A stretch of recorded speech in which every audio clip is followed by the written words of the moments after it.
DLED fourth semester DLED second semester 2019 batch के सभी प्रशिक्षुओं को सुप्रभात।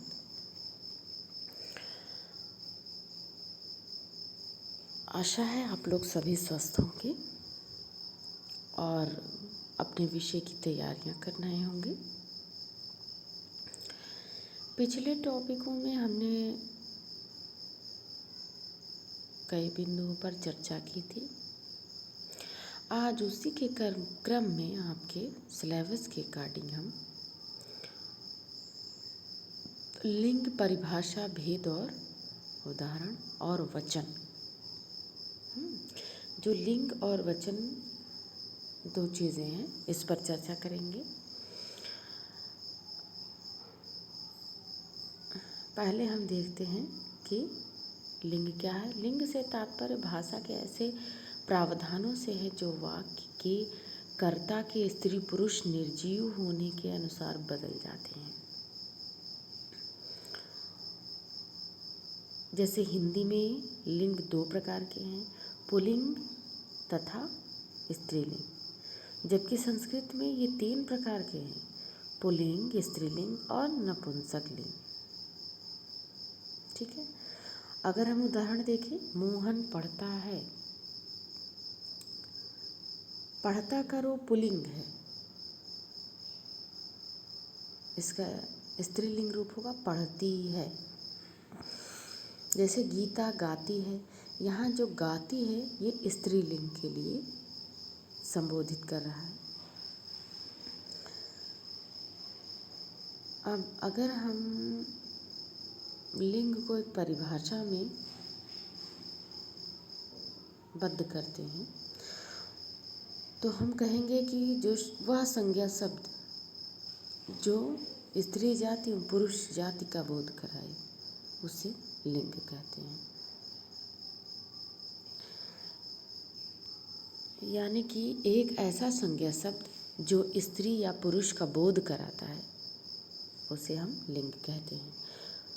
उदाहरण के लिए जैसे पुरुष जाति में क्या होगा, बैल, बकरा, मोर, मोहन, लड़का, हाथी, शेर, घोड़ा, दरवाजा, पंखा, कुत्ता, भवन, पिता, भाई आदि। स्त्री जाति में क्या होगा, गाय, बकरी, मोरनी, मोहनी, लड़की, हथनी, शेरनी, खिड़की, माता, बहन, ये सब उदाहरण आएंगे। अब लिंग के भेद हम देखते हैं। संसार में तीन जातियां हैं, पुरुष, स्त्री एवं जड़, यानी पुरुष, स्त्री तथा नपुंसक, यानी कुछ जड़ वस्तुएं। इन्हीं जातियों के आधार पर हम लिंग के भेद बनाते हैं, पुल्लिंग, स्त्रीलिंग और नपुंसक लिंग।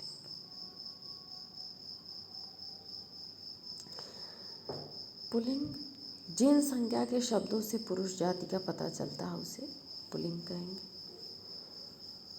पुल्लिंग की पहचान करेंगे जिन शब्दों के पीछे अ तत्व, तो आ, आओ, पा, पन, न आदि प्रत्यय आए वे पुल्लिंग हैं।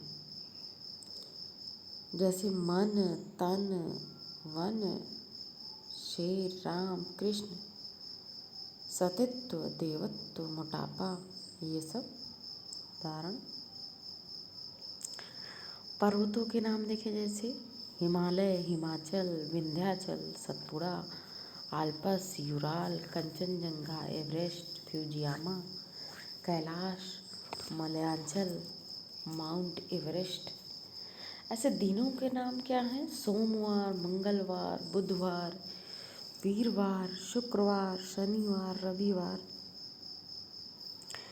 देशों के यदि नाम देखें, भारत, चीन, ईरान, यूरान, रूस, जापान, अमेरिका, पाकिस्तान, उत्तर प्रदेश, हिमाचल प्रदेश। धातुओं के नाम अगर देखें तो सोना, तांबा, पीतल, लोहा, चांदी, पारा आदि। नक्षत्रों के नाम देखें, सूर्य, चंद्र, राहु, आकाश, शनि, बुध, बृहस्पति, मंगल, शुक्र आदि। महीनों के नाम देखें अगर, फरवरी, मार्च, चैत, आषाढ़, फाल्गुन। द्रव्यों के नाम में देखें, पानी, तेल, पेट्रोल, घी, शरबत, दही, दूध। पेड़ों के नाम में जैसे केला, पपीता, शीशम, सागौन, जामुन, बरगद, पीपल, नीम, ये सब क्या है? पुल्लिंग है। कुछ जैसे आ से बने हुए शब्द अरमान, अनार, अदरक, अपराध, अनाज, अनुसार, अनुसरण, अरबर, अबीर, अनव्य, अन्वय, अमृत, अपरिग्रह। आ से, बड़े आ से अगर देखें तो आलस्य, आचार, आईना, आचरण, आखेट, आभार, आलू, आवेश। उसके बाद अंग, ये सब शब्द से देखें, अंग, अंधड़, अंगूर, अंक, अंबर, अंकुश, अगार, अंतरिक्ष, अंतर्धान, अंतस्थल, अंबुज, अंश, अंजल, अंचल, अंकन, अंगुल, अंक गणित, ये सब पुल्लिंग शब्द हैं। ऐसे ही ओ और औ से ओठ, ओल, ओला, औजार, छोटी बड़ी से इजलास, इंद्रासन, इकरा, इकतारा, इलाका। ऊ से देखिए उद्वार, उतार, उपवास, उफान, उबटन, उबाल, उलटफेर, उपादान, उपकरण, ये सब पुल्लिंग शब्द हैं। अब स्त्रीलिंग देखते हैं, जिन संज्ञा शब्दों से स्त्री का पता चलता है। अब इसमें अपवाद पहले देख लिए, जैसे जनवरी, मई, जुलाई, पृथ्वी, मक्खी, ज्वार, अरहर, मूंग, चाय, कॉफ़ी, लस्सी, चटनी, ये सब क्या हैं? अपवाद हैं इसके।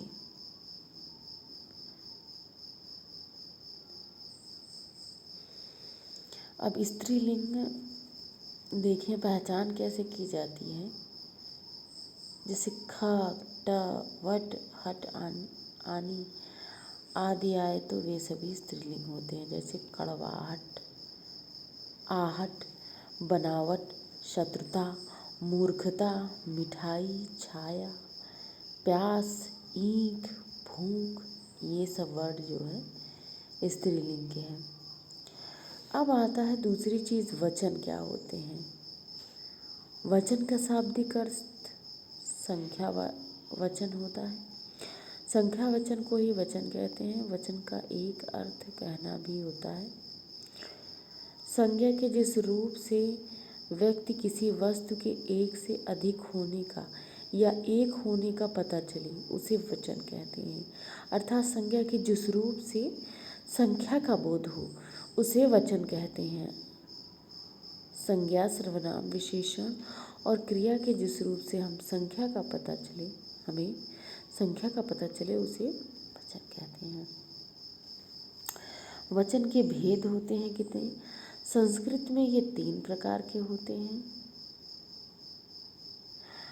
किंतु हिंदी में इसे 2 प्रकार का लिया गया है, एक वचन और बहुवचन। एक वचन क्या है? जिन शब्द के कारण हमें किसी व्यक्ति, वस्तु, प्राणी अर्थात पदार्थ आदि के एक होने का पता चले, वह एक वचन है। जैसे लड़का, लड़की, गाय, सिपाही, बच्चा, कपड़ा, माता, पिता, माला, पुस्तक, स्त्री, टोपी, बंदर, मोर, बेटी, घोड़ा, नदी, कैमरा, घड़ी, पर्वत, मैं, वह, यह, रुपया, बकरी, गाड़ी, माली, अध्यापक, केला, चिड़िया, संतरा, गमला, तोता, चूहा आदि। अब आगे देखते हैं कि बहुवचन क्या होता है। जिन विकारी शब्द या संज्ञा के कारण हमें किसी व्यक्ति, वस्तु, प्राणी, पदार्थ आदि के एक से अधिक या अनेक होने का पता चलता है, उसे बहुवचन कहते हैं। जैसे लड़के, गायें, कपड़े, टोपियाँ, मालाएं, माताएं, पुस्तकें, वधुएं, गुरुजन, रोटियां, पेंसिलें, स्त्रियां, बेटे, बेटियां, केले, गमले, चूहे, तोते, घोड़े, घरों, पर्वतों, नदियों, हम, वे, ये, लताएं, लड़कियां, गाड़ियां, बकरियां, रुपए, ये सब बहुवचन के उदाहरण हैं। अब एक वचन से बहुवचन कैसे बनाते हैं, उसके यहाँ कुछ नियम हैं। जैसे आदरणीय या सम्माननीय व्यक्तियों के लिए बहुवचन का भी प्रयोग किया जाता है, लेकिन एक वचन व्यक्तिवाचक संज्ञा को बहुवचन में ही प्रयोग कर दिया जाता है। जैसे गांधी जी चंपारण आए थे, शास्त्री जी बहुत ही सरल स्वभाव के थे, गुरु जी आज नहीं आए, पापा जी कल कलकत्ता जाएंगे, गांधी जी छुआछूत के विरोधी थे, श्री रामचंद्र वीर थे। ये सब क्या है, एक वचन से बहुवचन के लिए प्रयुक्त होते हैं। एक वचन और बहुवचन का प्रयोग संबंध दर्शाने के लिए समान रूप से किया जाता है। जैसे नाना, मामी, ताई, ताऊ, नानी, चाचा, चाची, दादा, दादी। फिर द्रव्य की सूचना देने वाले द्रव्य सूचक संज्ञाओं का प्रयोग केवल एक वचन में ही होता है। जैसे तेल, घी, पानी, दूध, दही, लस्सी, रायता आदि। अच्छा, ऐसे ही वचन के कुछ शब्द हमेशा बहुवचन में ही प्रयोग किए जाते हैं। जैसे दाम, दर्शन, प्राण, आंसू, लोग, अक्षत, होश, समाचार, हस्ताक्षर, दर्शक, भाग्य, केश, रोम, अश्रु, आशीर्वाद। ये सब क्या है, बहुत ही इम्पॉर्टेंट है परीक्षा की दृष्टि से। ये केवल हमेशा बहुवचन में ही प्रयुक्त होते हैं। जैसे आपके हस्ताक्षर बहुत ही अलग हैं। लोग कहते रहते हैं आपके दर्शन मिलना मुश्किल है, तुम्हारे दाम ज़्यादा हैं। आज के समाचार क्या हैं, आपका आशीर्वाद पाकर मैं धन्य गया हूँ।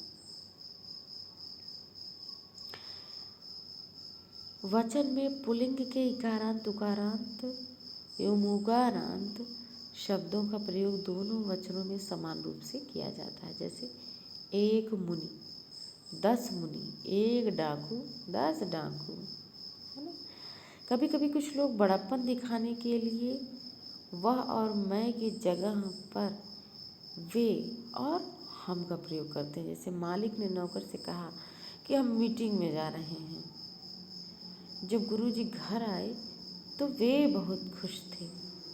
हमें याद नहीं हमने ऐसा कहा था। ऐसा अमूमन बातचीत की भाषाओं में हो जाता है। कभी कभी अच्छा व्यवहार करने के लिए तुम की जगह पर आप का प्रयोग होता है। जैसे आप कहाँ पर गए थे। आगे दिया है, दोनों वचनों में जातिवाचक संज्ञा का प्रयोग किया जाता है। जैसे कुत्ता भौंक रहा है, यह कुत्ते भौंक रहे हैं, संज्ञा जातिवाचक। तो आज के वीडियो में बस इतना ही। आगे अन्य विषयों पर चर्चा करेंगे हम। तब तक के लिए धन्यवाद।